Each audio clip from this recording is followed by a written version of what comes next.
안녕하세요. 다시 한번 인사드리겠습니다. 서울경시고등학교 교사 김창묵입니다.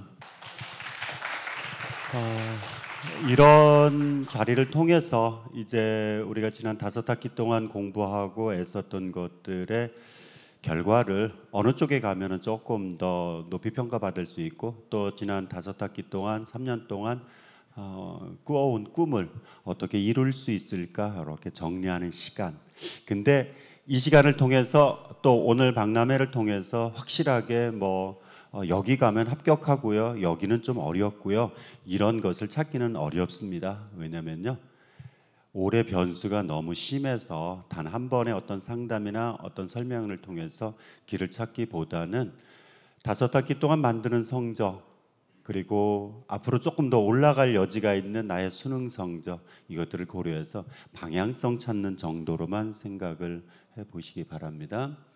일단은 일정을 꼼꼼하게 챙겨보시도록 합시다. 오늘이 15일이죠. 20일부터 오늘과 다음 주에, 오늘은 경주에서 다음 주는 구미에서 우리 경북교육청 박람회가 있는데요. 서울에서도 박람회가 있습니다. 코엑스에서 한국대학교육협의회에서 주관하는 코엑스 박람회가 다음 주 목금토 3일간 있고요. 그리고 서울에서도 또 상담이 있습니다. 중요한 거는 요 날짜까지 해서 8월 31일까지 해서 학교생활기록부 마감을 한다는 거. 이게 마감이 학교에서 그냥 마감하면 되는 거 아니에요라고 하지만은, 올해는 학교생활기록부의 평가 방식들이 많이 달라진 건 알죠. 그리고 올해는 자기소개서가 학생부 종합전형에서 없어진 만큼 이 학교생활기록부의 위력이 훨씬 더 커질 수 있습니다. 그러면은 기록은 학교 선생님이 하시지만은 또 학교생활기록부에 기록되는 그 숫자와 관련된 성적 부분은 컴퓨터가 자동 처리하는 걸로 끝나지만은, 그런데 거기에 기록되어지는 특기사항들, 문자로 기록되어지는 교과 세부 능력 특기사항, 그리고 창의적 체험활동, 이 특기사항 부분들은 우리 학생들의 노력이 선생님들의 손을 거쳐서 기록이 됩니다. 그러니까 지금부터 시작해서 이제 기말고사 준비하느라고 애를 썼다면은 지금부터 8월 31일까지는 수능 준비 제일 먼저 우선, 그리고 두 번째로 학교생활기록부를 어떻게 조금 더 차별화시킬 수 있을까. 기록은 선생님이 하시지만 우리 학생들이, 우리 친구들이 조금 더 애를 써야 되는 부분들이 바로 이때까지입니다. 그래서 8월 31일까지는 추가 기록이 가능하다. 물론 정확하게 8월 31일까지는 8월 30일까지 학교에서 마감하고 교육청으로 보내고, 그 교육청으로 보낸 자료가 캐리스라는 기관에 가서 그 대학에서 다운로드 받을 수 있게, 이런 시스템이거든요. 그래서 지금 시점에서 가장 중요한 거는 어디 가면 유리해요라는 것을 찾기보다, 사실 여기에 모인 친구들이라고 한다면은 경북대 정도는 가고요. 경북대 6개 중에 하나는 경북대를 쓰는데 나머지를 수도권 대학으로 가려고요, 이런 의지가 있는 친구거나 일단은 저는 서울 쪽으로 가려고요 라는 친구들이라고 한다면은 어느 정도 목표는 분명히 정해져 있을 거고, 또 그 대학을 5개, 10개 이런 정도 선에서 정했을 테니까 구체적으로 어떤 대학을 가느냐, 어떤 과를 가느냐, 이런 고민보다는 이제 큰 틀에서 이 범주가 정해졌다라고 하면은 구체적으로 어떻게 마무리할까, 이런 부분들이 바로 8월 31일까지 일정에서 수능과 학생부 추가 기록을 위한 활동들이 필요하고요. 9월 6일이 이제 수시 원서 접수 전 마지막 모의평가. 모의평가는 수능을 앞두고 한국교육과정평가원이 올해 수험생들의 학업 역량을 체크하고 그 역량의 부분들을 수능에 반영하기 위해서 실시하는 모의평가. 그러니까 우리 학생들은 수능 시험을 미리 연습한다는 차원이고, 교육과정평가원에서는 우리 학생들을 일종의 마루타처럼 해서 얘들이 정말 어디까지 시험을 볼 수 있는 애들이야, 사실 그거예요. 우리 수험생들을 배려하는 게 아니라 얘네들이 도대체 이런 문제 내면 풀어 못 풀어, 이거를 측정하고자 하는 거. 근데 어쨌든 우리 입장에서는 수능을 주관하는 기관이니까 앞으로 저렇게 날까? 근데 올해는 9월 모의평가에 대해서 주목해야 되는 부분이 더 커지죠. 수능이 어떻게 바뀐다라고 하는 출제 방향이 좀 바뀐다라고 하는 얘기 워낙 나와서 그래서 9월 6일 모의평가 보고 그 다음 주 11일부터 서울대와 고려대는 3일간 원서 접수 마감, 나머지 대학들은 목요일, 금요일까지 진행되는 요 일정에서 그러면은 지금부터 시작해서 7월 15일부터 시작해서 해야 될 것이 무엇일까? 첫 번째는 끝까지 가려고 하는 수능 준비 그리고 학교생활기록부 준비. 학생부 교과 전형도 저는 쓰려고 하는데요. 학생부 교과 전형은 준비할 일이 거의 없죠. 물론 고려대, 성균관대, 경희대, 건국대, 동국대 5개 대학을 지원하는 경우는 교과 전형에 지원하더라도 학생부 종합 전형과 마찬가지로 요 교과 세특상 기록에 대한 준비는 마저 해야죠. 그러니까 학생부 종합 전형을 준비하면은 자연스럽게 지금은 학생부 교과 전형까지 같이 준비되죠. 학기 중에는 내신 준비 따로 해야 됩니다. 그렇지만 이제는 이 성적과 관련된 부분은 더 이상 달라질 부분이 없으니까 교과 전형을 준비하든 학생부 종합 전형을 준비하든 이제 기록을 위한 마무리 준비 그리고 또 하나는 수능 준비 두 가지 똑같이 가는 거고요. 재학생들이 졸업생에 비해서 공부하는 환경이 좀 열악하죠. 우리는 학교에서 중간고사, 기말고사, 수행평가, 뭐 과제 이런 것도 하면서 수능 준비해야 되는데 이제 다 끝났습니다. 내신 준비를 위한 활동 끝났어요. 그리고 기록을 위한 준비는 8월 말까지 하는 끝납니다. 그럼 이제 우리가 재수생과 맞짱 떴을 때 분리할 일이 없다라고 하는 것. 여러분들 우리 친구들은 재학생에 비해서 졸업생들의 성적이 수능 성적이 잘 나와요. 이런 얘기 알고 있죠. 이미 어느 정도인가면은 표준 점수 기준으로 약 10점에서 12점 정도가 재수생들이 점수가 더 잘 나와요. 근데 왜 그 재수생들이 점수가 재학생보다 더 우수할까요? 똑똑해서 그럴까요? 절대 아닙니다. 똑똑하다면은 재수할까요? 안 할까요? 안 하죠. 똑똑한 친구들은 그 해에 가요. 그러니까 재수생들은 결국 똑똑한 친구들이 아닙니다. 덜 똑똑한 친구들이에요. 근데 왜 우리 재학생보다 점수가 잘 나올까? 이 부분은 지금 시점에서 우리가 반드시 짚어야 됩니다. 선생님이 그 다각도로 분석을 해봤습니다. 선생님이 작년까지는 입시 업무를 주관하는 한국대학교육협의회에서 진학 자료를 연구하고 탑재하고 그래서 대입정 포털 어디가에 올라가는 자료를 선생님이 중심으로 해서 탑재하고 이런 일을 해서 분석을 해봤는데 똑똑하지 않은 애들이 왜 그 성적이 잘 나올까? 이 부분이 바로 우리 재학생들이 이해하고 공부해야 되는 부분. 첫 번째, 재수생들은 일단은 절실함이 우리 재학생보다 좀 더 커요. 재수 비용이 거의 뭐 아빠 차 팔아서 저당 잡혀서 할 정도의 비용이 들어갑니다. 라면 먹어서 하면은 한 2, 3천만 원 정도 든다고요. 돈가스 먹으면서 재수하면은요 4, 5천 든대요. 그러니까 아빠 차 팔아서 재수하는 그 선배들은 어떨까요? 절실함은 기본입니다. 두 번째는 공부하는 방식이 재학생과 좀 달라요. 우리 재학생들은 모의고사 봤는데 국어 조금 아쉬워요. 그럼 국어 막 하고 저기 수학이 미적 파트가 조금 안 나와요. 미적 더 하고 이렇게 분절화된 방식으로 공부하는 반면에 졸업생들은 1교시 국어, 2교시 수학, 3교시 영어, 4교시 탐구, 5교시 탐구, 국수, 영, 탐탐 반복해서 돌립니다. 이게 바로 수능에서 점수가 나올 수 있는 첫 번째. 왜? 수능의 기본이 기본 개념을 확실히 알고 반복 학습으로 결과가 나오는 거.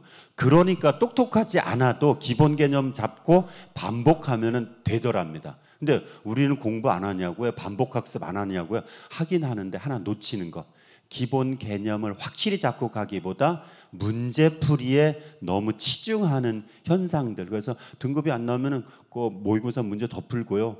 학원 더 다니고요. 공부 더 하고요. 이런 막연한 생각들이 좀 덜 철정. 그래서 우리는 일단은 절실함을 갖자. 두 번째는 분절화된 방식보다는 국수, 영탐 골고루 하면서 일단 반복이라고 하는 것에 대해서 정말 제대로 해야 된다. 이런 것들이 가장 큰 차이입니다.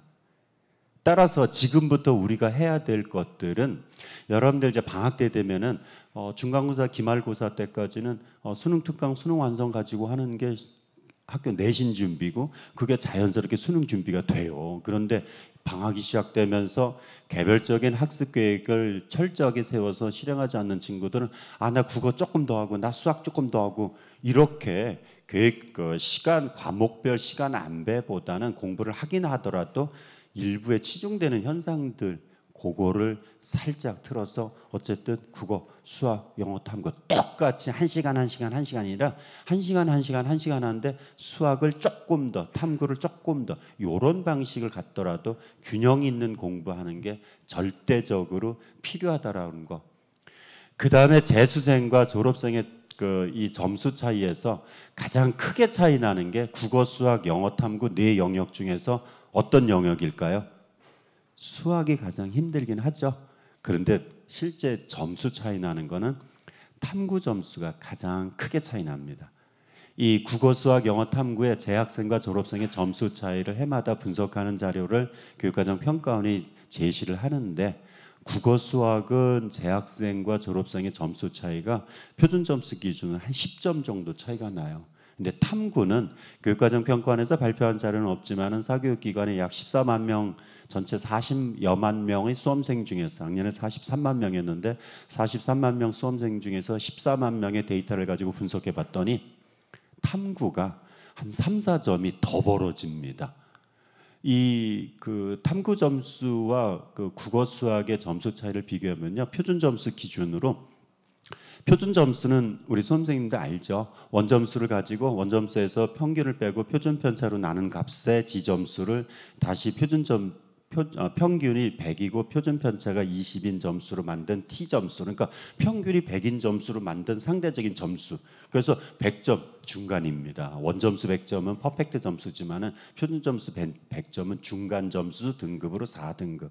110점 3등급, 120점 2등급, 130점 되면 1등급이 돼요. 그래서 130점 언저리면은 1등급 언저리 된다 그러는데 이게 평균에서 얼마나 떨어져 있느냐를 나타내주는 시험이기 때문에 시험 난도가 낮으면은 표준 점수 꼭대기 점수가 훨씬 더 올라갑니다. 그래서 2022학년도 국어 어려웠어요. 그런데 그때 표준 점수 만점이 149점. 그런데 작년에는 국어가 조금 쉬웠어요. 표준 점수 만점이 134점. 그래서 이렇게 130점대 중반, 140점대까지 오르내리는데 140점 넣으면은 일단 어려워서 이런 시험입니다. 그런데 탐구 점수는 작년 기준으로 보면은 과학 탐구 8개 과목 평균 71점, 사탐 70.5. 그러니까 두 과목 합치면 140점이 넘죠. 근데 국어는 작년에 134점밖에 안 됐어요. 꼭대기 점수가. 그러니까 탐구의 변별력이 훨씬 크다. 그래서 일단은 우리가 이런 일정을 보면서 수능 준비는 기본적으로 해야 되는 부분들이고요.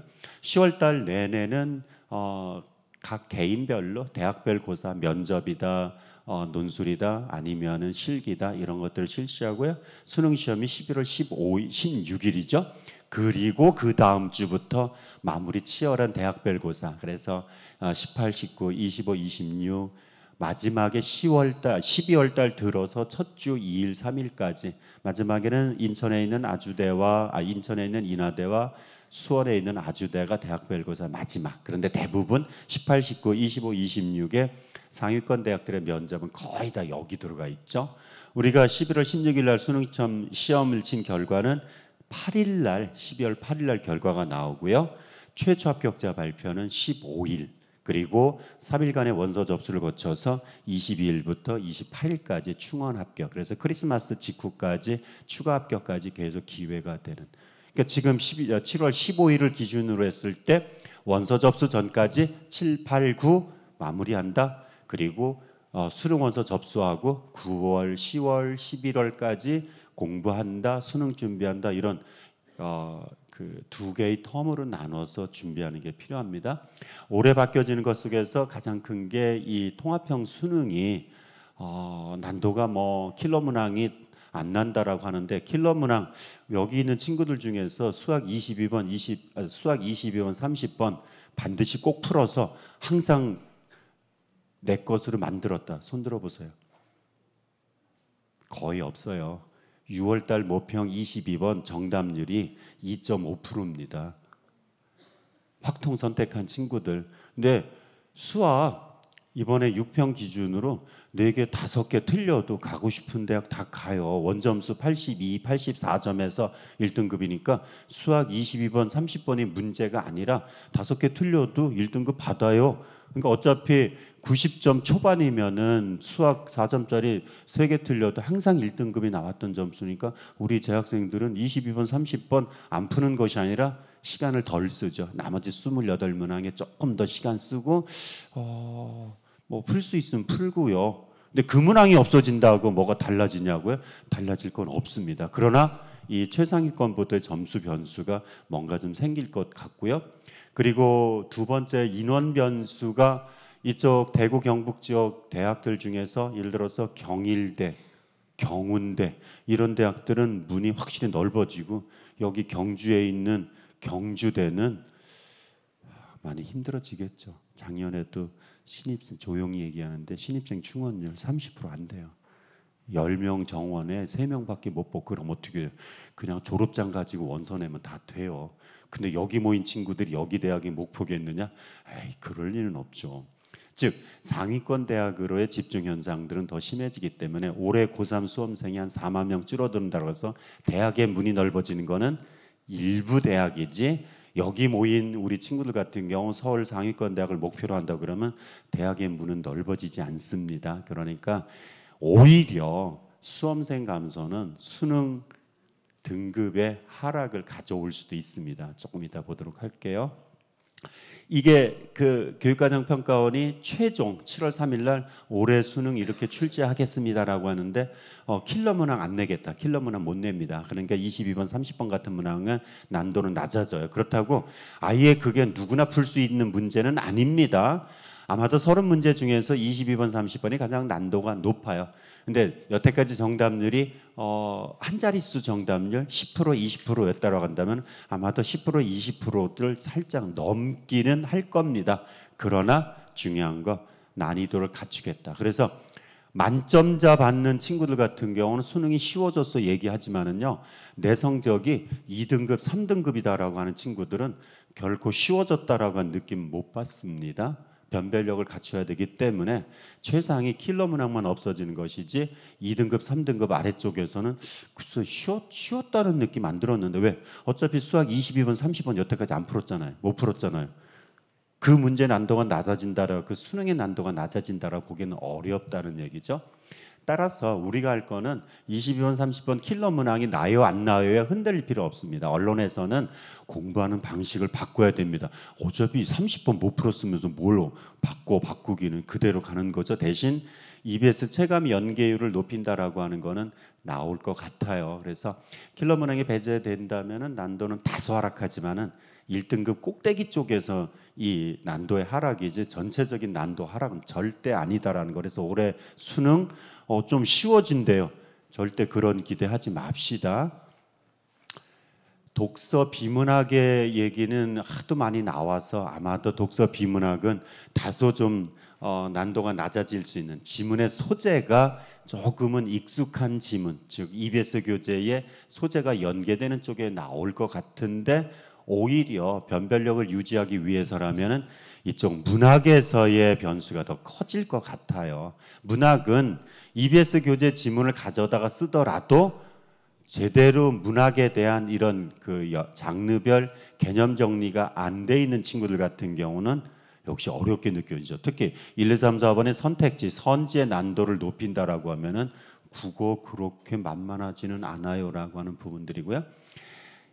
일단은 그 체감 연계율은 높아진다 그러면은 국어와 수학, 영어, 탐구 모두 다 수능 특강과 수능 완성 지문을 다시 보는, 그러나 직접 연계는 없습니다. 그대로 나오는 지문이 아니라 소재 연계, 주제 연계가 될 가능성이 높죠. 이 부분이 여러분들한테 가장 강조하고 싶은 부분들입니다. 국어, 수학, 영어 여태까지 열심히 했지만 우리 친구들이 가장 소홀히 여기는 부분이 탐구였습니다. 자연계 친구들 기준으로 하면은 2학년 때 배운 물화생지 1, 2학년 때 배우고 겨울방학 때 열심히 했어요. 3학년 들어가니까 물화생지 2 두 과목 정도 수업하는데 학교 시험하고 수능 준비가 투 트랙으로 가죠. 그러다 보니까 탐구 준비가 제대로 될 수가 없었습니다. 그리고 항상 수학이 뒷골 잡고 문학이 자꾸 뒷골 잡으면서 그거 조금 더 하고요라고 하다 보니까 탐구 준비 제대로 안 됐죠. 이제부터 탐구 정말 제대로 열심히 해야 됩니다. 탐구가 점수가 안 나오는 이유 중에 하나는 국어, 수학, 영어는 응시 집단이 물론 뭐 국어, 수학이 선택 과목별로 조금 나눠지긴 하지만 선택 과목의 점수 비중이 25%밖에 안 되고 나머지 75%가 공통문항, 영어는 전체. 그러다 보니까 43만 명 수험 치면은 43만 명 기준으로 4% 1등급, 11% 2등급 이렇게 잘라죠. 근데 탐구는 사회탐구 9과목, 과학탐구 8과목, 사탐, 과탐으로 나눠보면 전체 17개 과목으로 쪼개집니다. 그러니까 영어 한 과목으로 43만 명을 가지고 그 등급 산출하는 거와 탐구 17개 과목으로 쪼개서 점수를 산출하다 보니까 등급 올라가는 게 쉽지가 않죠. 그래서 올해 탐구에 대한 관심은 더욱더 가져야 됩니다. 난도가 낮아지면 최상위권에서는 어떤 현상이 나타나냐면요. 이걸 볼까요? 6월 모평 기준입니다. 6월 모평 기준으로 국어가 조금 쉽게 났어요. 국어 만점 받으면 136점, 1등급 컷 점수는 130점. 그러면은 이 원점수 기준으로 93점까지 1등급 받게 된 것 같은데 여기까지 인원이 보세요. 하나 틀리면은 다 맞은 애가 1,400명, 하나 틀린 애가 2,000명, 1,900명, 두 개 틀린 애가 1,800명. 그래서 하나 틀려 2점짜리 하나 틀려서 98점. 3점짜리 하나 틀려서 97점, 하나 틀려, 두 개 틀려, 세 개 틀려 이 정도까지 인원이 무려 15,000명. 그러니까 15,000명, 1등급 내 15,000명이 6개 구간으로 조밀하게 붙어 있어요. 근데 수학은 이번에 꽤 어렵게 나왔죠. 수학을 보면은 93점까지의 인원이 누적 인원이 2,100명밖에 안 됩니다. 즉 저쪽 국어는 원점수 93점까지 뭉쳐있는 인원이 무려 15,000명인데 수학은 딸랑 누적 인원이 2,000명이고 하나 틀릴 때마다 뭐 200명, 300명 정도의 인원. 결국 여기서 보면은 시험이 조금 난도가 낮아지면은 상위권은 뭉쳐지는 거죠. 이쪽 수학처럼은 나지는 않을 겁니다. 이번에 6월 수학처럼 이렇게 22번, 30번의 정답률이 뭐 딸랑 5%, 10%이 정도밖에 안 되는 문항이 없어진다면은 어떻게 될까요? 상위권의 점수가 뭉쳐지게 됩니다. 그러니까 수학도 국어처럼 뭉쳐진다면은 1%, 그러니까 4% 1등급 내의 인원들이 여기서 보는 것처럼 이 6월 모평에는 15,000명 됐습니다만은 요 인원이 거의 2만 명 전후로 끊어집니다. 그러면 2만 명의 이 인원들이 국어 수학 가지고 국어 수학의 두 과목을 점수 합쳐도 그렇게 변별이 안 돼요. 영어는 등급이잖아요. 그러면 남는 게 탐구밖에 없다는 거죠. 결국 여기 모인 친구들이 상위권 대학을 목표로 한다 그러면은 이 국어 수학의 상위권 점수가 뭉쳐지는 결과가 온다면은 탐구에서 변수가 분명히 생기고 국어, 수학, 영어 열심히 했는데 다 같이 점수 비슷하게 잘 받았어요. 그러면 탐구에서 갈릴 수밖에 없겠죠. 우리 여학생들 선생님이 통합형 수능이 되고 나서 이거를 먼저 찾아봤습니다. 2022년, 2023학년도 수능을 보니까 국어, 수학, 영어, 탐구 여학생 비율이 남학생이 52%, 여학생이 48% 비슷해요. 그러면 여학생이 절반 정도 된다면은 1등급도 뭐 절반 정도 돼야 되는 거 아니야? 그런데 1등급 비율이 20%, 30%밖에 안 돼요. 25% 정도 1등급이. 아니 절반 되는 여학생들이 1등급이 50% 정도 나와야 되는데 25%밖에 안 돼요. 그러니까 절반 정도가 수학이 어렵다는 얘기죠. 근데 2022년, 2023년에 똑같았어요. 그래서 이게 통합형 수능 때문인가를 찾아봐서 다시 2019년부터 뒤져봤습니다. 2019년, 20년, 21년은 수학 가형과 나형으로 나눠볼 때입니다. 그런데 2019, 20, 21 모두 다 수학 가형에서 여학생들은 20%, 30%밖에 1등급, 2등급을 못 받았어요. 반면에 수학 나형은 그래요. 절반 정도 나왔어요. 즉 여학생들이 수학 가형에서도 역시 어려움을 겪었는데 통합형 수능이 되면은 그게 섞이는 게 아니에요. 어차피 통합형 수능이 되면은 점수대로 나열하다 보니까 이 수학 나형하는 아이들은 이 가형 밑으로 다 들어가서 이런 꼴로 나옵니다. 그러면 올해 어떻게 될까요? 수학이 쉽든지 어렵든지 간에 여학생들이 1등급, 2등급 받는 게 쉽지 않다. 그러면 뭐 수학 포기하라고요? 그런 얘기를 하는 얘기가 아니죠. 여학생들이 지난 2019년부터 보니까 수학에서 등급 받는 게 조금 어렵다. 방법은요, 더 해야 됩니다. 피해 간다고요? 피해 갈 수 있는 방법은 이제 없어졌습니다. 왜냐하면 수학을 가형과 나형으로 나눠 봤을 때는 경북대 기준으로 자연계 절반 정도는 수학 가형이 기본이지만은 나형을 쳐도 우리 그 자연계 들어올 수 있어요라는 게 있었지만은 이제는 전부 다 자연계 그냥 통으로 시험을 치기 때문에 피해 갈 수 있는 방법이 없습니다.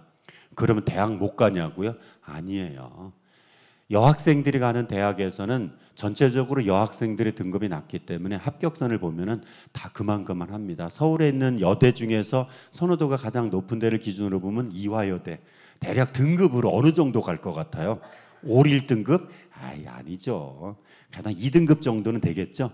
대충 2등급 정도면 이화여대 간다 이렇게 얘기할 수 있는데 수학 점수만 골라서 인문계 쪽 보니까 3등급이 40%, 4등급이 20% 가까이. 그래서 수학 3, 4등급 다른 과목은 1, 2등급 되는데 수학이 4등급, 3등급, 4등급 되는 친구들이 거의 60%에서 70% 정도 됩니다. 그러니까 선생님 얘기는 일단은 수학에 좀 더 관심 가져야 됩니다. 그러나 포기하지 않고 끝까지 가야 됩니다가 기본이란 얘기죠.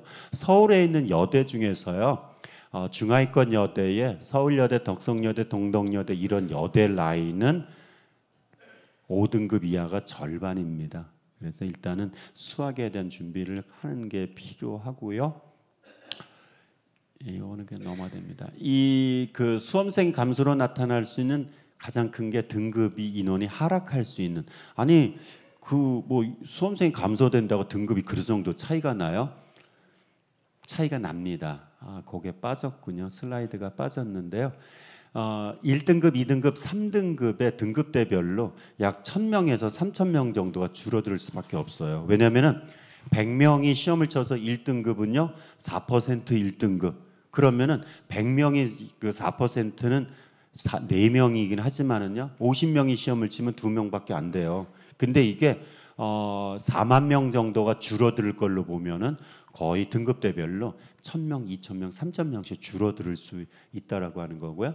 올해는 재학생들보다 졸업생들이 힘을 더 발휘할 가능성이 더 높습니다. 요거는 어떻게 이해할까요? 서울 지역에 800명이 작년에 비해서 순수하게 인원이 늘었고요. 그리고 여기 경북대, 부산대, 이 대구 경북 지방에서도 특히 경북대가 300명 정도가 늘었습니다. 대학의 정원은 법적으로 정해져 있기 때문에 해마다 늘리고 줄일 수가 없어요. 그런데 올해 특별법에 의해서 서울 지역에 800명, 지역 소재 대학에 1000명, 전체 거의 2000명 가까이를 늘렸죠. 여기다가 또 빠진 것이 지역에 있는 디지스트, 지스트, 유니스트 요 세 개 대학에 100명의 인원을 반도체 학과를 새로 뽑습니다. 그럼 거의 2000명 되는 인원이죠. 그러니까 작년에 비해서 2000명이 의학학 계열로 가는 경우를 빼고 만약에 공대로 그냥 가려고요라고 하면은 위에부터 차곡차곡 상위권에서 2000명이 빠져나간다는 얘기죠. 결국 자연계는 올해 전체 수험생이 줄어들어서 등급받기 좀 어려워요라는 이런 열악한 환경은 있긴 합니다만은 자연계 쪽은 인원이 늘었어요는 기본입니다. 그런데 이게 수시에서 그 효과가 그대로 나타나기는 쉽진 않습니다. 카이스트, 디지스트, 지스트, 유니스트는 수시에서만 100명을 선발하고 서울대 같은 경우는 218명의 첨단학과 인원이 있지만은 수시에서는 128명만 선발합니다. 그래서 수시에서 문이 넓어졌다라고 하는 것을 체감하기보다는 정시까지 갔을 때는 확실히 인원 감소 플러스 그 정원, 증원 두 가지 효과가 정시까지 가면 결국은 나타날 수밖에 없습니다. 그래서 자연계 친구들은 정시까지 가서 힘을 내야 되는 거고요. 이게 수시에서도 서울대 공대가 519명을 뽑습니다. 광역으로 뽑는 인원은 그 수시에서는 없고요. 건설공학부, 기계공학부 해서 공대만 519명을 뽑는데 첨단 융합학부로 148명을 공대에서 뽑습니다. 그러니까 500명 정원에 148명을 뽑는데 이 148명이 다 수시에서 선발하는 건 아니고 218명 중에서 128명만 뽑아서 정시까지 갔을 때는 수시에서 빠지고 결국 정시까지 갔을 때는 엄청난 빈자리가 생길 수도 있다라고 하는 것들이죠. 전형 방법 변화에서는 자료집에 있는 것 속에서 보시면은 이쪽 교과 전형에서 가장 큰 거는 이 서류평가 반영하는 대학이 이 서울에 아까 말씀드린 것처럼 고려대, 성균관대, 경희대, 건국대, 동국대 5개 대학 이외에 이 지역 소재 대학에서도 경북대와 부산대가 서류평가를 반영합니다. 그러니까 우리 마지막까지 학생부 마무리하는 거 필요할 것 같고요. 인문계 쪽에서 수능 최저 기준이 다소 완화된 게 있는데 고려대를 제외하고는 그건 그렇게 큰 영향을 주지는 어려울 것 같습니다. 이따 고려대는 따로 보도록 하겠습니다. 가장 큰 변화가 학생부 종합전형에서 평가 요소가 바뀌었다는 게 가장 커요. 이것도 따로 정리를 하도록 하겠습니다. 일단은 학생부 종합전형의 평가에서 독서가 빠지고 수상이 반영이 안 돼요라고 하는 부분들이 어떻게 반영될까? 이 부분이 지금부터 해야 될 부분들입니다. 아니 지금 뭘 하냐고요?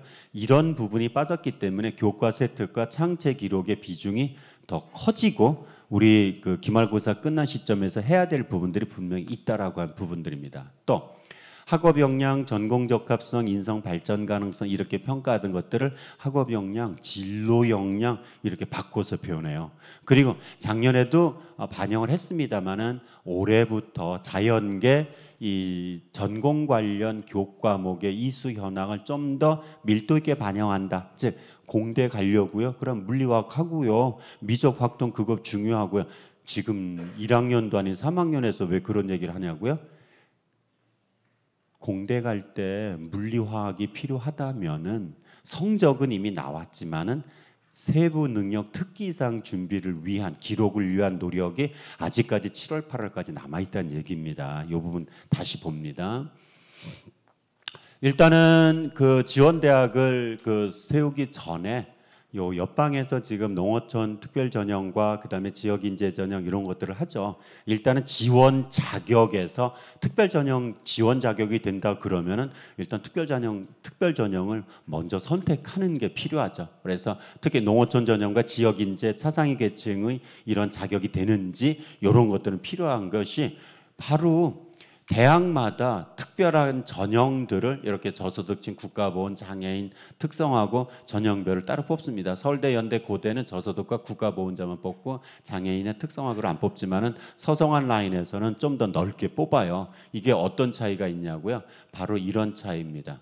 즉 합격선의 변화를 보면은 서울에 있는 대학들 중에서 교과 성적, 우수자, 농어촌, 기회균형 세 가지를 비교해서 경쟁률과 합격선을 보니까 경쟁률이 일반 전형보다 낮다. 두 번째, 합격선도 낮다. 그러니까 일반 전형은 경쟁률이 13대 1, 합격선이 3등급 초반. 그런데 이 기회균형 전형은 경쟁률이 절반 정도로 내려갔고 합격선은 3등급 중반대도 됩니다. 그래서 일단은 지원 자격이 된다면은 우선적으로 활용을 해야 되는데 근데 문제는 있습니다. 뭐가 문제인가 하면요.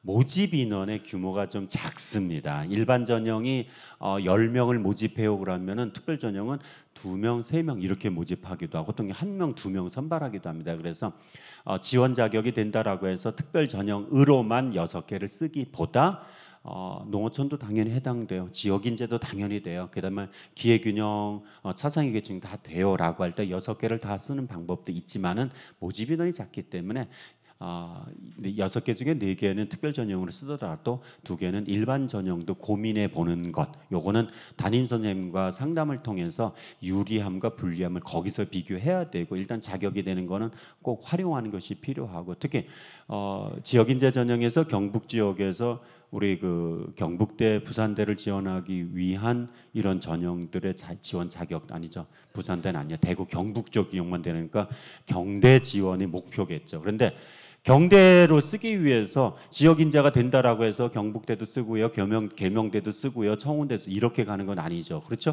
그러니까 지역 인재로 갈 수 있는 건 결국 상위권에서는 경북대밖에 없어요. 그리고 그거는 교과 하나밖에 쓸 게 없으니까 일반 전형을 같이 섞어 써야 돼서 이런 것들을 보시죠.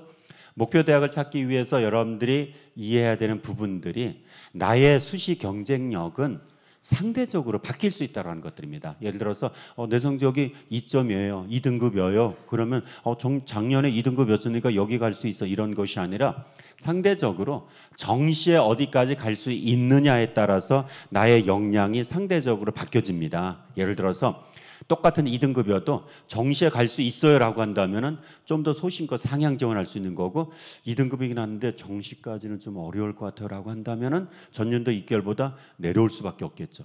따라서 수시 지원에 앞서서 여러분들이 먼저 확인해야 되는 거는 내 모의고사 성적을 가지고 정시로 지원했을 때 어디까지 갈 수 있느냐, 즉 수시 경쟁력은 정시 경쟁력과 상대적으로 비교해서 찾아봐야 되는 거고요. 인쇄물 자료에 있을 겁니다. 이 자료를 보시면서 먼저 첫 번째, 학생부 교과 종합 논술까지 같이 봅니다. 선생님, 저는 우리 지역은 논술 안 봐요.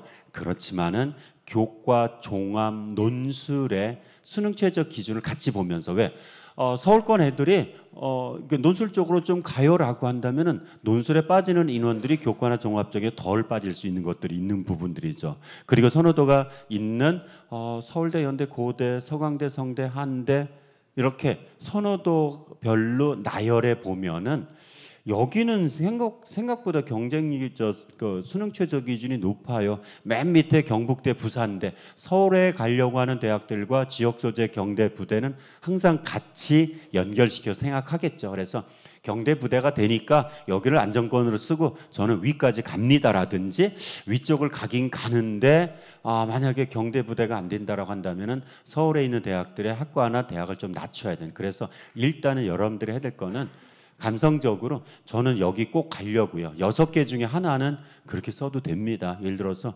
저기 우리 엄마가 저 낳을 때요, 꿈을 꿨는데, 태몽을 꿨는데 큰 새를 이렇게 치마폭에 꿈을 꾸셨대요. 그러면 저 꼭 가야 돼요. 어디? 서울에 거기 있잖아요. 저쪽 퍼런 빛깔의 학교 색깔이고 큰 새가 상징인 그 색. 아빠가 여기 나왔는데 저는 아빠 후배 꼭 될래요. 가야 됩니다. 내지는 저는 3년 동안 대학은 하늘에만 있는 줄 알아서 꼭 그 대학을 준비했어요. 써야 돼요. 그러나 그거는 6개 중에 하나 정도는 저는 어쨌든 꼭 쓸래요. 감성적으로 결정할 수 있는 거는 하나 정도는 꼭 써도 됩니다만, 나머지 대학들은 이렇게 수능 최저 기준과 그 다음에 수능 전 후의 면접까지 걸쳐서 조금 더 분석을 통해서 결정을 해야 됩니다. 그리고 지금 시점에 있어서 감성적으로 저는 꼭 여기 가려고요. 그건 하나지만은 여기 있는 대학들은 거의 비슷하다고 생각을 해야 됩니다. 이제는 서울대, 연대, 고대 차이가 없고요. 서강대, 성대 차이가 없어요. 성대나 한대나, 왜? 감성적으로 접근하는 대학은 하나, 2개라고 한다면 나머지 대학은 서울대, 연대, 고대 라인에서 나한테 유리한 걸 찾을 거고요. 그 다음에 서울대와 성대는 차이가 나죠? 그러면 그 아래 2번째 그룹에서 서강대, 성대, 한대 쪽에서 저한테 유리한 걸 찾으려고 합니다.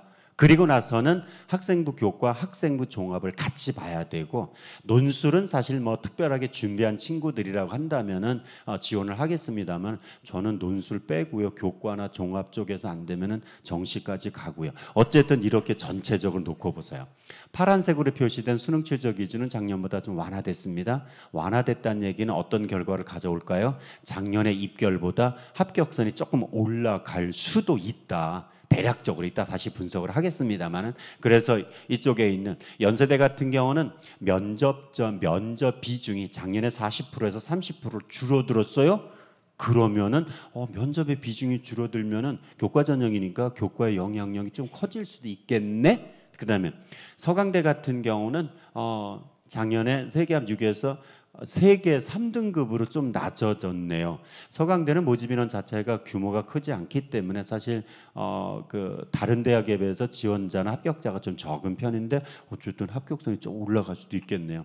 성균관대도 국어, 수학, 영어, 탐구였다가 국어, 수학, 영어, 탐구, 즉 탐구 2개 평균으로 반영하다가 각각을 하나의 영역으로 인정하기 때문에 수능 최저 기준이 완화되는 효과가 있죠. 그 위쪽에 있는 고려대는 따로 이따가 보도록 하겠습니다.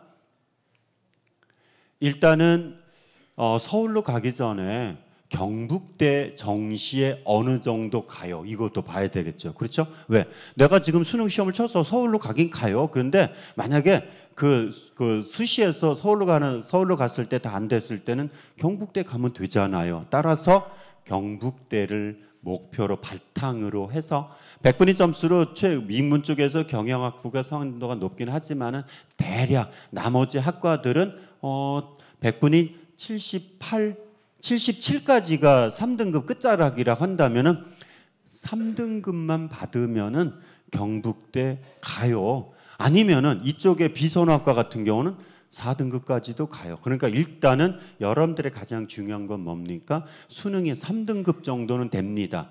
근데 경북대 학과를 여기서 고민은 이렇게 경북대 어떤 학과든지 그냥 목표로 하고요. 일단 저는 서울 쪽 대학을 중심으로 두겠습니다. 그러면은 여기서 학과는 전혀 신경 안 써도 됩니다. 무슨 소리냐고요?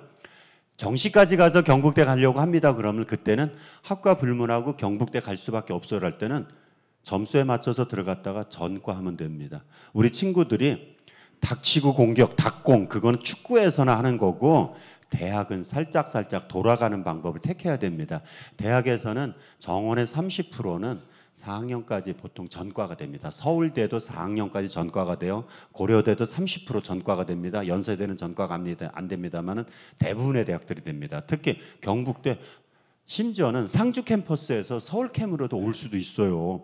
그러니까 일단은 경북대 성적이 왔다 갔다 하는데 학과 불문하고 갈 수 있습니다라고 하는 정시 지원 가능권을 확인해 보는 4등급 정도도 돼요. 자연계 쪽에서도 3등급, 4등급이면 갈 수 있으니까 적어도 3등급 2개, 4등급 2개 정도를 바탕으로 해야지 정시 안 되면은 서울 다 떨어지면 저 정시 경북대 갈래요라고 3, 4등급 가지고 서울 쪽에 있는 대학 가기는 쉽지 않거든요. 정시에서는. 그러니까 일단 요거를 먼저 확인하자. 그 다음에 의학학 계열로 간다. 의학학 쪽에서 저쪽에서 얘기하면 되니까 제가 요거는 빼겠습니다. 지역인재도 저쪽에서 얘기할 것 같고요. 빼겠습니다. 학생부 종합전형. 이따가 이제 대학별로 점수를 볼 겁니다. 근데 공통적으로 우리가 해야 되는 게 바로 학생부 종합전형. 우리 친구들은 교과전형이나 종합전형 준비를 많이 합니다만은 고려대도 교과전형에서 정시, 그러니까 학생부 종합전형 서류의 영향력이 큽니다. 그건 이따 다시 이야기할게요. 그래서 학생부 종합전형 어떻게 해야 되느냐? 요거를 한번 그림을 비교해 봅시다. 이게 학생부 종합전형에서 지난 2년과 올해에 반영하는 항목의 차이입니다. 빠져나갔다는 건 이해해요. 근데 이제는 뭐가 빠졌느냐가 중요한 게 아닙니다. 빠져나갔어요. 그랬더니 이 부분들이 이만큼 커지죠. 이게 지금 바로 7월, 8월에 해야 되는 겁니다. 그러니까 이전 연도도 교과 세특 중요했어요. 올해는 교과 세특과 창체가 더 중요합니다. 따라서 특기사항 준비를 위한 것들이 필요합니다. 또 하나, 작년의 평가 요소와 올해 평가 요소는 비슷하긴 합니다만은요.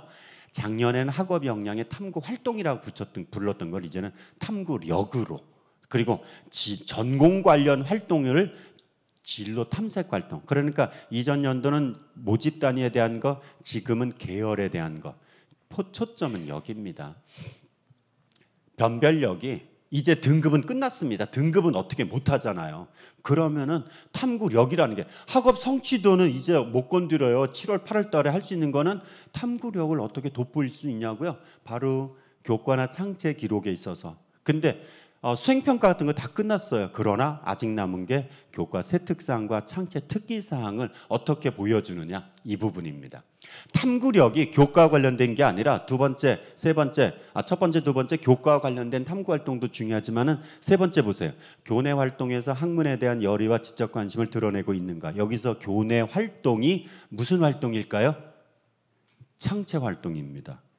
그러니까 탐구력이, 학업 역량의 탐구력이 교과 세특상 말고도 창의적 체험 활동에서도 이 교과 관련 탐구 역량을 보여줄 수 있다. 이거를 한번 읽어봅시다. 탐구 역량이 교과에서 역량은 바로 이런 부분입니다. 문학 시간 2학년 때 주로 하죠. 수업에서 천기파랑가와 송미인곡을 배웠어요. 반복하고 분석하고 문제 풀고, 요게 내신 대비 수능 대비입니다. 근데 기말고사 끝난 시점에서 뭐를 더해서 역량을 보이냐고요? 분석을 통해서 시험을 쳤고 시험 친 건 결과가 끝났습니다. 근데 지금 더 할 수 있는 게 바로 이런 부분들입니다. 문학을 공부하면서, 중세 문학을 공부하면서 중세 언어와 문학의 관계를 조금 더 찾아보고 비교해 보고 싶어서요. 이런 책, 국어의 역사를 한다든지 훈민정음, 소실문자, 아래의 음가추정론 이런 것도 찾아보고 이런 어휘나 의문의 현상들을 찾아보게 됐습니다. 바로 이 부분이 우리가 지금 할 수 있는 부분들입니다.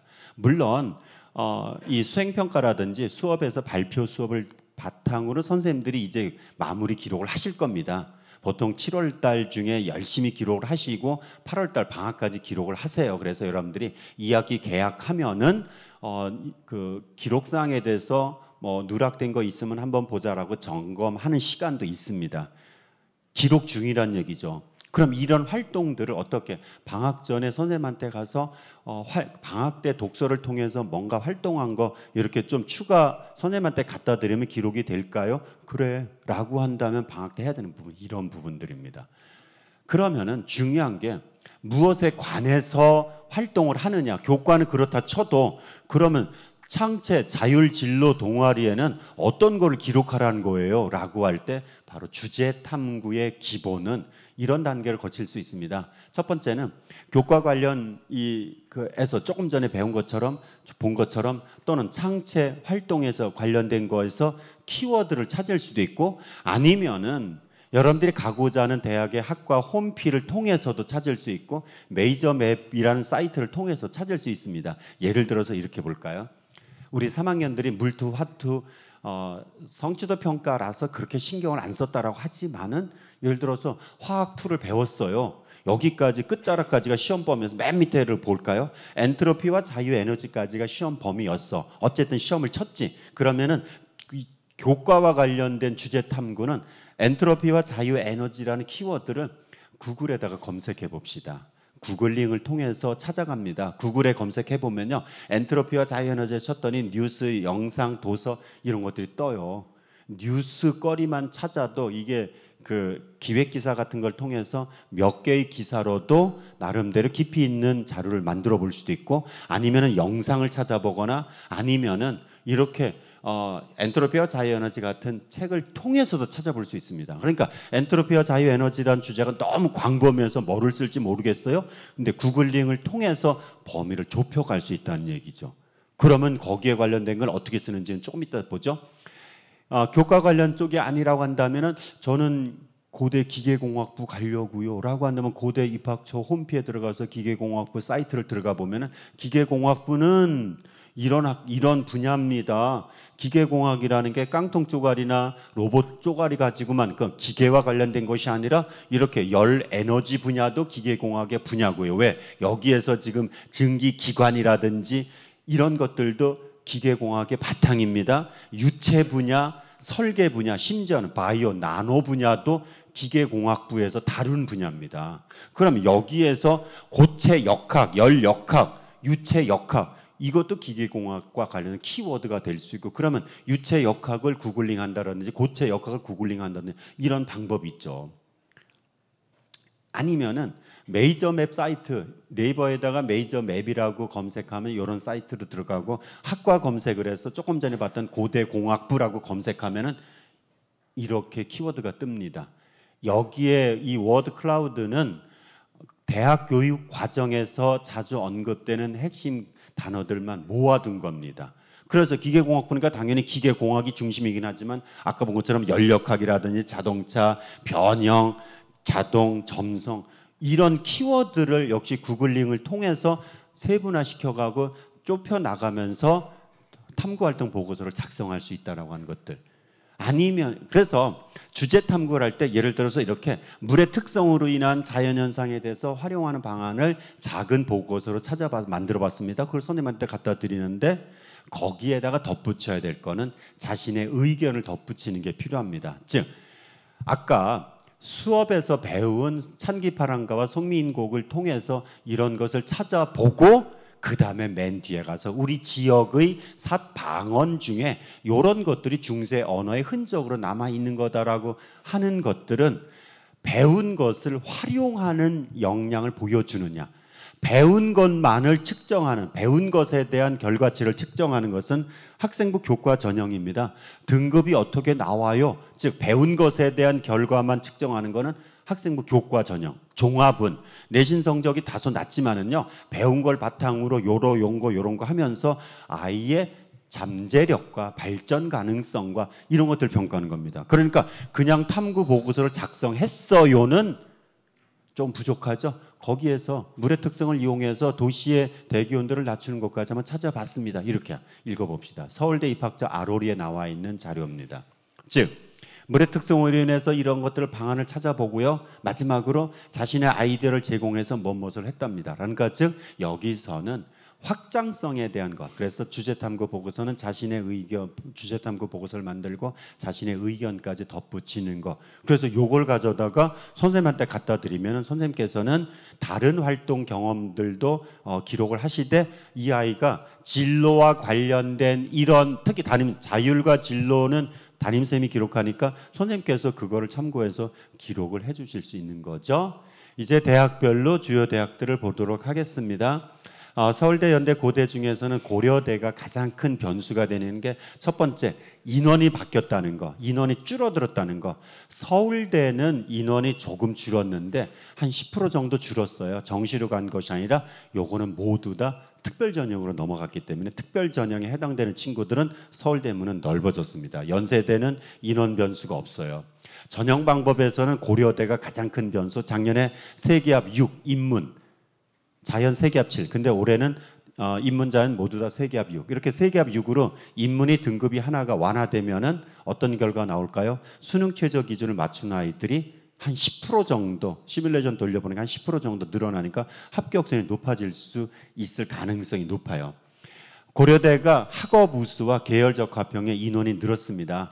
우리 지역 소재 친구들 같은 경우는 아마도 첫 번째 고려대 가려고 해 무조건 추천받을 수 있으면은 고려대 학교 추천 가는 거다. 두 번째, 그래도 꼭 고대 가고 싶은데요. 추천 못 받았어요. 그러면 학업 우수형. 그거는 이따 좀 자세히 더 보도록 하겠습니다. 가장 큰 차이는 작년과 달라진 게 작년에는 학교 추천 받고도 고대 학업 우수형을 쓸 수 있었어요. 근데 올해는 추천자들은 학업 우수를 쓸 수 없습니다. 어떤 현상이 나오냐고요? 경쟁률이 확 떨어질 거는 보입니다. 조금 이따 다시 한번 보도록 하겠습니다. 고려대 편에서 보고요. 서울대 지역균형 쓰는 친구들은 어차피 학교에서 2명이니까 여기서도 인원이 그렇게 많지는 않을 겁니다. 그런데 서울대 같은 경우에 특성이 인문과 자연에서 3년간의 경쟁률을 비교해 보니까요. 이게 어지러운데 파란색과 주황색만 비교해 보세요. 어떤 모양이 보입니까? 경쟁률이 널뛰기 하는 것들이 보여집니다. 즉 왼쪽에 윤리, 역사, 국어교육, 도거교육 같은 경우는 전년도에 경쟁률이 낮았던 학과들이 쭉 올라가고 이쪽에 아동가족, 영어교육, 자유전공, 사회학부는 주황색, 작년에 경쟁률이 높았는데 훅 떨어지고 인문 쪽은 경쟁률 변화가 심합니다. 자연 쪽보다. 그럼 자연을 볼까요? 자연 쪽은 경쟁률 변화가 심하지 않은 게, 물론 맨 왼쪽, 맨 오른쪽은 넘어가는군요. 맨 왼쪽과 오른쪽은 경쟁률 변화가 심하긴 한데 가운데 쪽 학과들의 경쟁률 변화가 크게 심하지 않은 것들이 보입니다. 그래서 이 그림은 인문계 쪽은 전년도 경쟁률에 비해서 오르내림이 심하고 자연계는 학과에 대한 선호도 때문에 덜 심한 것들이 보여진다. 그럼 합격선은 어떻게 되느냐? 여기에서 보면요, 이쪽에 역사교육, 인문교육, 영어교육은 합격선 등급이 빨간색이 2022학년도입니다. 2022-23년도 2년치만 놓고 보면은 전년도에 낮았네, 확 올라갑니다. 또 오른쪽도 여기는 전년도에 되게 저기는 작년에 높았던 데가 낮아지는 거고, 여기는 국어교육, 소비자, 지리교육이 2022학년도에 1.6까지도 합격했어요. 만만해 보이죠? 합격선이 훅 올라갑니다. 즉 인문 쪽은 입결이 해마다 달라지고 작년에 만만했어요. 올해 당연히 올라갑니다.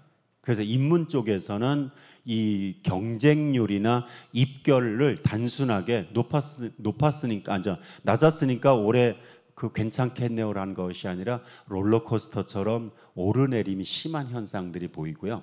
반면에 자연 쪽은 이쪽에 보세요. 가운데 의류부터 화학, 컴퓨터공학까지는 합격선 변화가 거의 없습니다. 보이시죠?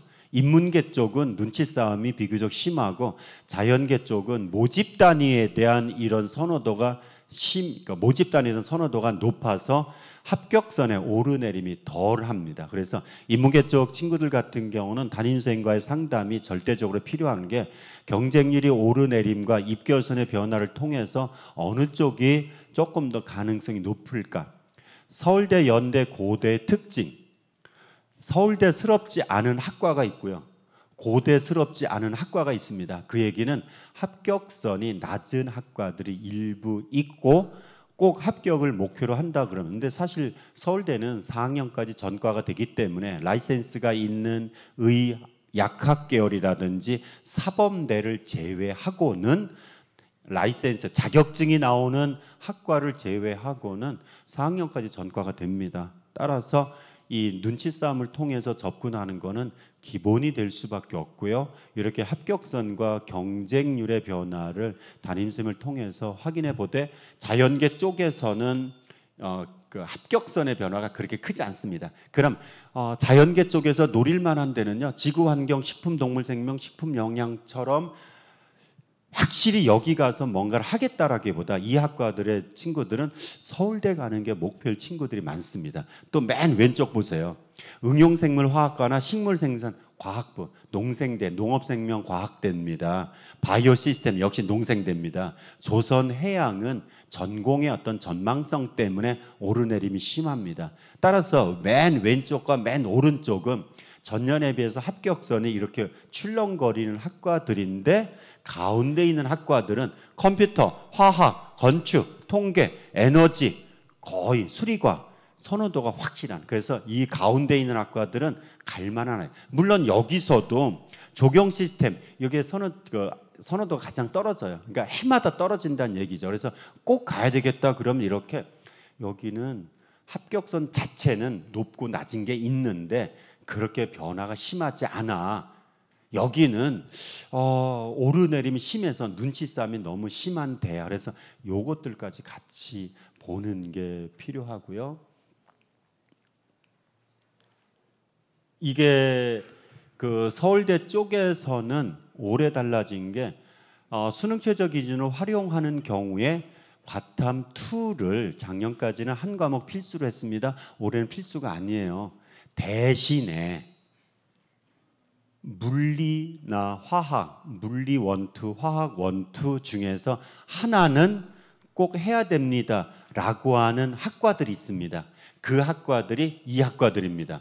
자연과학대 물천이나 공대의 기계, 전기정보, 에너지, 그 다음에 농생대에서 식물생산과학부, 식물동물생명학부, 여기는요, 이 학과들은 물리나 화학 중에서 하나는 꼭 해야 됩니다.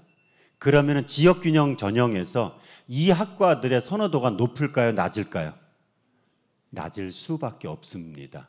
왜냐하면 서울대 지원한 아이들이 모두 다 물리 화학만 준비한 게 아니에요. 그러다 보니까 이 학과들 요게 영역으로 분류를 했을 때 2-1 영역입니다. 2-1 영역의 비선호 학과들이라고 본다면은 여기에 있는 학과들 중에서 주로 농생대 가능성이 높습니다. 식물생산과학부, 식품동물생명공학부 조경 시스템 해마다 낮습니다. 바이오 시스템 소재 아니면 사범대의 생물교육이란 물리교육. 그래서 공대보다는 농생대나 사범대 쪽은 작년보다 여기 경쟁률이나 합격선이 낮아질 가능성이 있는 게 반드시 물리나 화학 중에서 하나 하세요. 그래야 됩니다. 라고 한다면 기피할 가능성이 좀 더 있죠. 그래서 올해는 서울대가 선호학과와 비선호학과를 조금 구분짓는 게 전통적으로 똑같은 조건 속에서도 선호 비선호가 갈렸는데 올해는 물리나 화학 꼭 하세요. 그래야지 우리 학과 옵니다. 그러한 학과가 선호하는 기계공학부라면은 가겠습니다만은 농생대 같은 경우에 물리화학을 하고서 꼭 가야 된다 그러면 기피할 수도 있겠죠. 경쟁률이 하락할 수도 있을 것 같습니다. 학생부 종합전형에서 서울대 직윤이나 일반을 쓰기 위해서 마무리할 때 이거는 선생님들이 더 많이 봐야 됩니다만 서울대에서 가장 좋아하는 인재상은 자기주도적 문제 해결 역량을 지닌 친구들입니다. 그럼 우리 친구들이 이 창의적 체험 활동이나 자율 동아리 활동에서 뭔가 조금 활동한 거 선생님한테 갖다 드려서 탐구 보고서를 학교 생활 기록부에 좀 포함시키려고 할 때 단순하게 뭐를 했다라고 하는 건 그렇게 의미가 크지 않습니다. 아까 물의 현상의 물의 특성에 대해서 이런 걸 탐구했습니다라고 할 때 더 중요한 거는 스스로 그거의 해결 방안까지 찾아보는, 즉 자기주도적 문제 해결력을 갖춘 학생을 서울대가 가장 좋아한다 그러면 마지막 탐구 활동에서도 그 부분을 포함시키는 게 필요하고요. 대구 경북 지역은 분석을 해보니까 고려대 학교 추천의 합격률이 거의 최상위권입니다. 좀 특이해요. 이 얘기는 뭘까요? 그냥 학교마다 좀 다르긴 하지만은 그 경북 지역의 선생님들의 지도가 비교적 타당성이 꽤 높다. 다시 말하면 학교에 대한 신뢰감을 많이 가져도 좋다라는 거. 물론 단위 학교마다 달라. 근데 평균적으로 봤을 때는 이런 그 광주 전북, 특히 여기는 대도시 말고 전남 전북보다 이게 높습니다. 아마도 선생님들의 지도가 상당히 효용성이 있다라고 볼 수 있는 것 같고요. 그 다음에는 이거를 한번 보세요. 학교 추천 전형 과연 어떻게 접근해야 될까? 글씨가 좀 작죠. 맨 위에가 평균입니다. 이 경쟁률의 변화를 보니까 최초 경쟁률이 11대1, 10대1. 이 자료 말고 이 자료가 됐네요. 그러니까 최초 경쟁률이 11대1, 10대1이었는데 수능 최저 충족률이 60% 정도밖에 안 됩니다. 그러니까 40%는 이게 학교 추천 전형이 4% 추천받으면 거의 학급당 반 1등 정도가 추천을 받게 되는데 반 1등을 위해서 5년 동안 얼마나 애를 썼게요. 그런데 40% 정도는 수능 최저에서 대상자에서 제외됩니다. 그러니까 올해 수능 최저 기준이 다소 완화돼서 다행이긴 합니다만 인문계 쪽이 그렇지만은 40% 정도가 수능 최저를 못 맞춘다라고 하는 거는 준비를 어떻게 해야 되는지가 보이죠. 그래서 수능 최저 충족률을 통과한 아이들 같은 경우에 경쟁률이 맨 꼭대기 보세요. 7대1이 됩니다. 최초 경쟁률이 12대1 정도 된 11대1 됐는데 실제 그 수능 최저 통과한 아이들 같은 경우는 7대1로 떨어졌고요. 그리고 충원 합격, 추가 합격까지 고대 학교장 추천 쓰는 친구들은 서울대 직윤과 고려대 학교 추천 전형을 같이 쓰고 연세대 추천형을 같이 쓸 가능성이 높아요. 그러면은 복수 합격을 세 군데 다 합격하는 거는 그렇게 흔치는 않습니다만은 복수 합격했어요라면은 빠져나갈 수 있는 가능성이 더 높죠. 그래서 빠져나간 친구들 빼고 나면은 실제 최종 경쟁률은 3대1밖에 안 된다. 그러니까 최초 경쟁률은 12대1이어도 실질 경쟁률은 3대1밖에 안 된다. 그러면 여기서 고민해야 될 부분요. 여기 보세요. 실질 경쟁률이 이렇게 1대1에서 살짝 내려가는 데가 있습니다. 여기 보시면은요.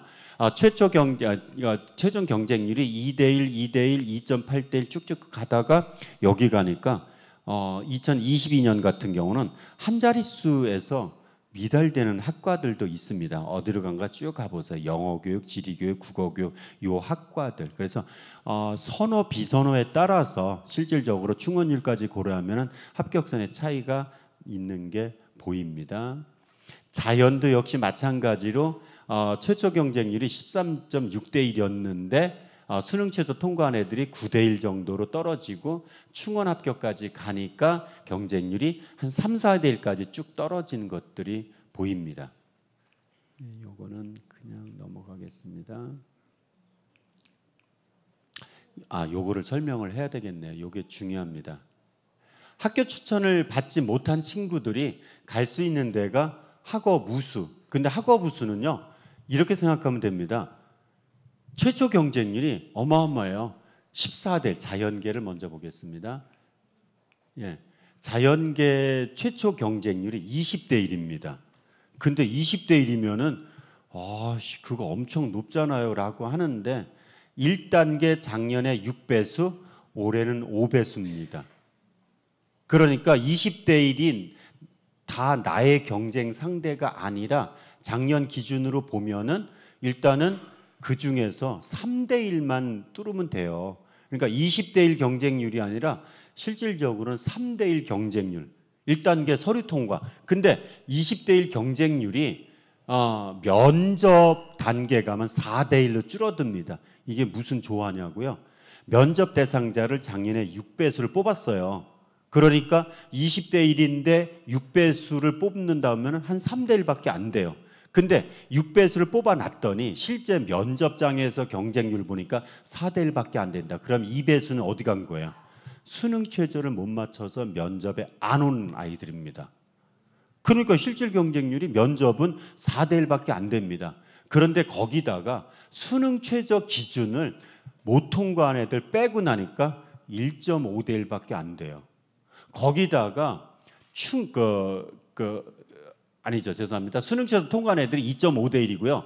충원율까지 합쳐보니까 1.5대 1밖에 안 됩니다. 그러니까 고려대 20대 1이 아니라 실질적으로는 1.5대 1까지 내려간다. 그러면 첫 번째 해야 될 게 뭘까요? 서류 평가를 통과해야 되는데 3대 1 정도의 경쟁률만 통과하면 된다.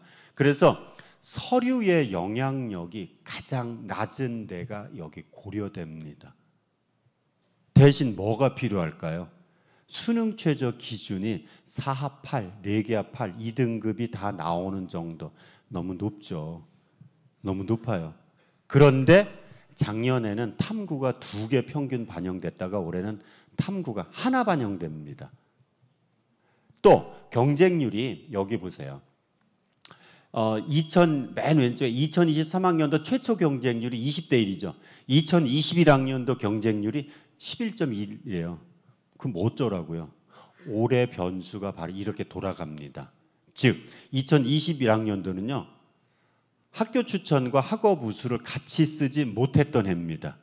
그런데 2022학년도에 중복 지원해도 돼요. 그러니까 2배 가까이 뛰었죠. 올해는 학교 추천과 학업 우수를 같이 못 써요. 그러면 경쟁률이 어떻게 돼요? 도로 2021학년도로 내려갑니다. 그래서 올해 고려대가 작년에 1단계 6배수였던 거를 올해는 5배수로 줄였습니다. 그러니까 어떤 친구들은 작년에 6배수인데 올해 5배수야. 거기 들어가기 어려워가 아니라 경쟁률이 확 떨어지겠죠. 따라서 올해 근데 여기 보세요. 여기 보시면은 실질 경쟁률에서 1.5대 1인데 여기 중간에 1대 1이 되는 학과가 있습니다. 어디예요? 데이터, 과학, 컴퓨터, 스마트, 소프트, 보안. 여기는 충원율이 전체적으로 69%인데 여기는 160%입니다. 요거를 어떻게 봐야 될까요? 고려대 여기 지원하는 아이들 중에서 첨단학과, 반도체, 컴퓨터 관련 학과들은 위쪽 대학으로 빠져나가는데 올해 늘었잖아요. 서울대 첨단 융합학부가 128명이 수시에서 늘었고요. 두 번째로 이 카이스트 지스트에서는 이미 작년부터 첨단학과를 운영하지만 올해 유니스트, 지스트, 디지스트에서 또 인원이 늘었어요. 그러니까 이게 빠져나갈 수 있는 가능성이 더 높죠. 반면에 이쪽으로 봅시다. 인문계 쪽을 보세요. 인문계 쪽에서도 최종 합격에서 1대1이 되는 학과들이 있습니다. 단과대로 발표를 했는데 왜 고대가 단과대로 묶어서 발표를 했을까요? 펑크난 학과를 감추고 싶다는 얘기입니다. 펑크 났어요. 근데 펑크 난 데가 어딜까요? 문과대입니다. 어문계, 인문계입니다. 그 다음에 사범대, 국어교육, 영어교육, 지리교육, 사범대입니다. 즉 인문계 쪽은 밖으로 빠져나갈 애들이 많지 않습니다. 그런데 반면에 자연계 쪽은 선호도가 높은 학과가 빠져나간 것 때문에 빈자리가 생깁니다. 일단은 고려대 학교 추천을 받는다 그러면 당연히 받아야 되는 거고, 그때 선호 비선호 학과를 좀 가려보는 것. 반면에 추천을 못 받았다면 수능 최저 기준 국어 수학 영어 탐구 4개 모두 2등급 정도. 근데 이게 버겁기는 합니다. 그런데 지금 시점에 있어서는 내신도 안 되고요, 수능도 안 되고 그러면 갈 데는 없습니다. 근데 내신이 어느 정도 학교 추천 받을 정도는 안 되지만은 라고 한다면은 할 수 있는 건 뭘까요? 수능이라니까요. 게다가 4개와 8이라고 하는데 작년에는 2개 평균이었는데 탐구가 올해는 탐구 하나만 반영합니다. 그러니까 탐구 하나에다가 국어, 수학, 영어에서 등급에 힘을 낸다면 수능 최저만 충족할 수 있다면은, 그래서 일단은 여기는 서류의 역량이 낮아도 수능 최저만 되면은 올해도 여전히 작년과 같은 현상이 나올 수 있는 대학입니다. 계열적합은 넘어가고요. 특기자 전형 성격의 서울대 일반 전형, 고려대 계열적합형, 올해 성균관대 과학인재가 새로 만들어졌습니다. 이 특별한 친구들입니다. 그러니까 수능 최저 기준은 안 되지만은 과학고 수준의 역량이 있다면은 지원할 수 있는데, 게다가 성균관대가 1단계를 7배수로 선발합니다. 그 이유가 뭘까요?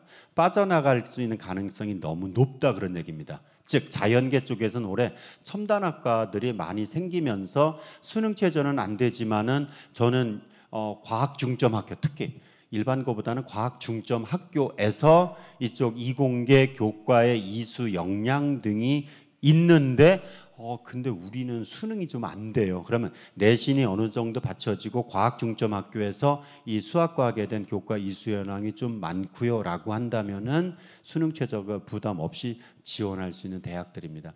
두 번째 그룹 대학에서는 서강대, 성대, 한대 그룹에서는 성균관대가 학생부 종합 전형의 변수가 좀 큽니다.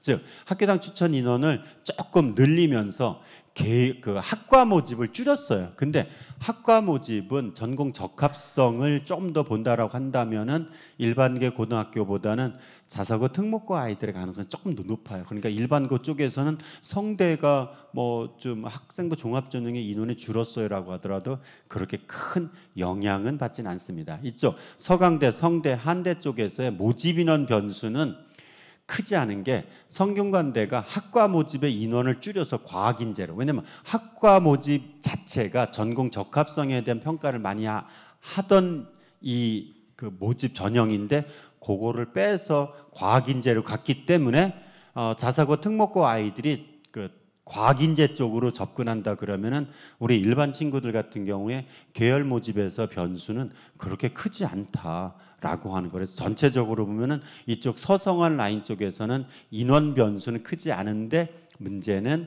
전형 방법에서 서강대 지원하고자 한다면 작년에는 국어, 수학, 영어, 사회과학 5과목이었는데 교과 전형에서 서강대가 올해 전교과를 반영합니다. 전교과를 반영하면은 합격선이 올라갈까요? 내려갈까요? 다소 내려갈 수밖에 없겠죠. 5과목보다 전 과목으로 반영을 해서 서강대는 조금 내려갈 수 있는 가능성. 두 번째, 작년에 세계합 6이라는 수능 최저 기준을 올해는 3등급 세계에서 좀 낮췄죠. 그래서 여기는 합격선이 올라갈 가능성과 합격선이 내려갈 가능성이 거의 비슷할 거라고 보여집니다. 경쟁률에서 사실 학교당 추천 전형에서 우리가 지원해 봐야 될 것들은 성균관대 같은 경우는 경쟁률의 변화가 그렇게 크지는 않습니다. 즉 이쪽에 경영학과 선호도 높아요. 그 다음에 저쪽 인문과학 계열, 사회과학 계열, 인문계 쪽에서는 사회과학 계열, 인문과학 계열을 못 뽑다 보니까 학과 이 선발보다 계열 선발이 많고 경쟁률의 변화가 그렇게 크지는 않습니다. 이쪽에서 입결 변화를 보세요. 일반계 고등학교에서 성균관대는 거의 2등급 이내여야 됩니다. 파란색으로 표시한 거는 합격선이 높은 학과, 빨간색으로 표시한 건 합격선이 좀 낮은 학과. 근데 이쪽에 한문학과, 유학학과, 동양학과, 사회복지학과가 합격선이 좀 낮기는 한데 여기 같은 경우는 서울 쪽 친구들 같은 경우도 서울에 성균관대 가기 위해서 마지노선으로 노리는 대학들, 그래서 성대가 꼭 가고 싶다라고 한다면은 이쪽 인문과학 계열과 사회과학 계열의 합격선은 1등급 이내에서 확실히 고정됩니다. 그래서 1등급을 넘어서는 2등급인데 꼭 가려고요라고 한다면은 이런 유학 동양학과라든지 사회복지 철학과 쪽으로 지원할 수밖에는 없을 것 같아요. 자연계 쪽 요거는 넘어가고요. 학생부 종합전형에서 입결은 아니죠. 요거는 아닙니다. 예.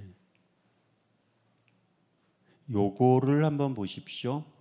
이쪽 서성한 라인까지에서도 꼭 봐야 되는 부분들은 자사고와 특목고, 외고 비율이 여기까지는 상당히 높은 편입니다. 오른쪽에서 다빈치형에서 외고 선발 인원들이 11%에서 16%, 탐구형은 외고 국제고 비율이 훨씬 높죠. 과고 영재고 비율도 높습니다. 그래서 중앙대 같은 경우는 일반고는 탐구형보다는 다빈치. 올해 다빈치 전형의 명칭이 융합형 인재로 바뀐 거는 그렇게 큰 의미는 없습니다. 여전히 탐구형과 다빈치가 융합형 인재로. 근데 중앙대가 이쪽 서성한 서울대, 연대, 고대, 서강대, 한대, 중대 쪽에서는 가장 만만하게 보여지는 이유는 상대적으로 합격선이 낮다라고 하는 것도 있고, 두 번째는 학생부 종합전형의 평가에 있어서 역량에 대한 평가가 비교적 객관적으로 평가받을 수 있는 학교 중에 하나입니다. 서성한 라인 쪽에서는 자사고 특목고에 대한 선호도가 워낙 높고, 중앙대 정도는 자연계 쪽에서 과학고 아이들 여기까지는 안 내려와요. 그러면은 자사고 정도에서 가고, 그 다음에 인문계 쪽에서는 외고 아이들이 있긴 하지만은 최상위권 외고 아이들보다는 지역 소재 고등학교의 외고에 중위권 아이들이 넘어오는 정도라서 중앙대 정도라고 한다면은 서울대 쓰면서 중앙대까지, 그래서 서울대 직윤 쓰는 아이들이 마지막 걸치는 데가 중앙대까지는 걸칩니다. 그래서 중앙대 같은 경우는 탐구형보다는 다빈치형 쪽으로 지원하는 것들이 필요할 것 같고요. 대학에서 이야기하는 것 중에서 성균관대는 교과학습 발달성의 영향력에 대해서 크게 이야기를 합니다. 그래서 아까 얘기했던 것처럼 이 창의적 체험 활동과 교과학습 발달상 특기사항에 대한 이런 준비가 여전히 필요하다라고 하는 거고요. 중앙대 같은 경우에서 정말 강조하는 거 이 부분입니다. 아까 서울대부터 쓰는 친구들이 중앙대까지 걸친다라고 할 때 이 특기사항에 대한 기록을 가장 강조하는 데가 중앙대입니다. 입학처에서 직접 방문해서 봤을 때는요, 창체 특기사항의 세특화까지 보여진다. 즉 창의적 체험 활동이 단순하게 액티비티 중심이 아니라 교과 세특처럼 전공 관련, 교과 관련 역량 등을 여기에서 어필한 친구들이 많더라. 그러니까 창체 활동을 단순하게 활동 중심이 아니라 아까 교과 탐구 활동 중심의 것들을 기록을 해두는 게 서울대부터 시작해서 중앙대까지 쓰는 친구들이라고 한다면은 이게 필요하다라고 하는 거.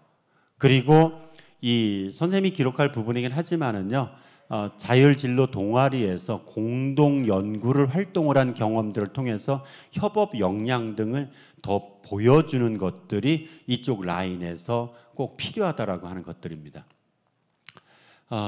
이제 여름이라고는 하지만은 아까 얘기한 것처럼 내신에 대한 부담이 없어지는 시기는 이제부터 정말 수능을 준비해야 될 시기입니다. 그래서 7월, 8월, 9월 11일 이전까지 해서 학교생활 기록부 마무리와 그 다음에 학생부 종합전형에 대비한 이런 서류 준비를 통해서 크리스마스 때까지 이어지는 수시, 그리고 수시보다 아까 자연계 중심으로 인원 감소에 대한 결과는 정시까지 갔을 때 그 결과가 나온다고 그랬죠. 그래서 수시에서 끝내려고 하는 전략보다는 정시까지 가는, 즉 수능에 대한 준비를 같이 병행하면서 올해 모쪼록 좋은 결과 있기를 바라겠습니다. 감사합니다.